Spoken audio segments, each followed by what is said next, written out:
तो आज हम रीजनिंग के महत्वपूर्ण प्रश्नों को हल करेंगे।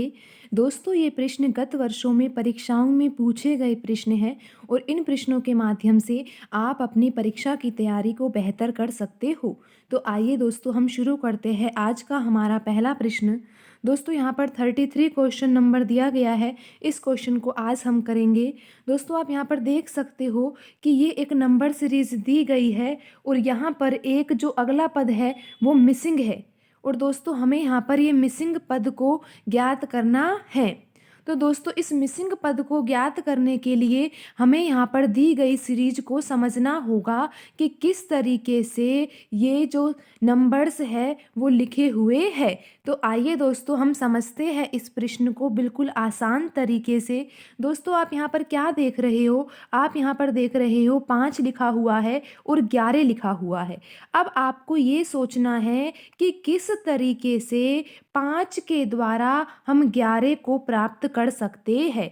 तो दोस्तों, आप ये सोचोगे कि जब हम 5 में 2 का गुणा करते हैं तो 10 आता है, लेकिन दोस्तों यहाँ पर 11 लिखा हुआ है। तो इसका सीधा सा अर्थ ये है कि 5 में जब 2 का गुणा किया तो हमें 10 प्राप्त हुआ, लेकिन ये 11 लिखा हुआ है तो हमको 10 में 1 जोड़ना होगा। जब हम 10 में 1 जोड़ते हैं तो दोस्तों हमारा आंसर 11 आ जाता है। देखा दोस्तों आपने कि इसको हमने कैसे हल किया? हमने दोस्तों इसको ऐसे हल किया है, हमने 5 से 11 प्राप्त करने के लिए 2 का गुणा किया और फिर उसमें 1 जोड़ दिया। अब दोस्तों हमें यहाँ पर ये देखना है कि 11 से 24 को कैसे प्राप्त किया जा सकता है। तो दोस्तों आप देखोगे कि 11 से 24 कैसे प्राप्त किया जा सकता है। 11 को दोस्तों जब 2 से गुणा करते हैं तो 22 आएगा, लेकिन हमें प्राप्त करना है 24। तो 24 प्राप्त करने के लिए दोस्तों हमें यहाँ पे 2 जोड़ना होगा। दोस्तों 11 में जब 2 का गुणा करते हैं तो 22 आता है और जब 22 में 2 जोड़ा जाता है तो 24 आता है। देखा दोस्तों आपने हम किस तरीके से ये सीरीज लिख पा रहे हैं, क्योंकि दोस्तों जब हम 5 का गुणा 1 से करते हैं, 5 का गुणा 2 से करते हैं और उसमें 1 जोड़ते हैं तो 11 आ रहा है। और 11 का गुणा भी दोस्तों 2 से ही किया है, लेकिन ध्यान देने वाली बात यहाँ पर ये है कि हमने यहाँ पर जोड़ा क्या है दोस्तों?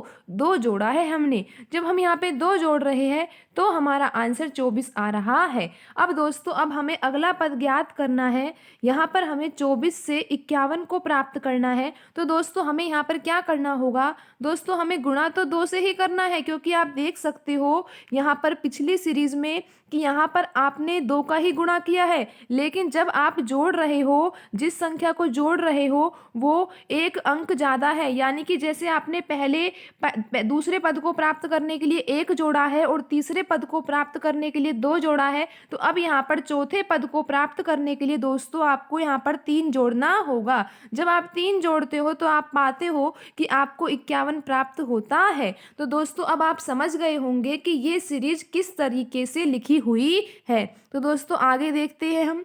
दोस्तों अब आप यहाँ पे देखोगे कि 51 से 106 को किस तरीके से प्राप्त किया जा रहा है। जब आप 51 का गुणा 2 से ही करोगे, लेकिन दोस्तों जब 51 का गुणा 2 से करते हैं तो 102 आता है और हमें प्राप्त करना है दोस्तों 106। तो हमें 102 में 4 जोड़ना होगा और फिर हमारा आंसर आ जाएगा 106। देखा दोस्तों कि जब हमने 51 से 106 को प्राप्त किया तो हमने 4 को जोड़ा है।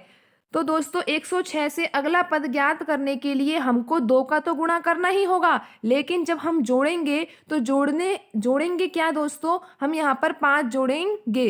देखो दोस्तों किस तरह से हम मिसिंग संख्या को अब प्राप्त करेंगे। 106 को दोस्तों 2 से ही गुणा करना है, लेकिन जोड़ते वक्त हमें ये ध्यान रखना है कि यहाँ पर हमें 5 जोड़ना होगा। दोस्तों जब आप 5 जोड़ते हो और 2 से गुणा करते हो तो देखते हैं कि आंसर क्या आता है। दोस्तों देखो यहाँ पर 106 से जब हम 2 का गुणा करते हैं तो दोस्तों 212 आता है और 212 में जब हम 5 जोड़ेंगे तो दोस्तों 217 आएगा। और दोस्तों आप यहाँ पर ऑप्शन में देख सकते हो 217 लिखा हुआ है। ऑप्शन सी जो है उसमें 217 लिखा हुआ है और यही आपका सही आंसर है। ठीक है दोस्तों, आप समझ गए होंगे कि इस प्रश्न को कितने आसान तरीके से हमने हल कराया है। दोस्तों आज की वीडियो में इतना ही, मिलते हैं अगली वीडियो में। धन्यवाद दोस्तों।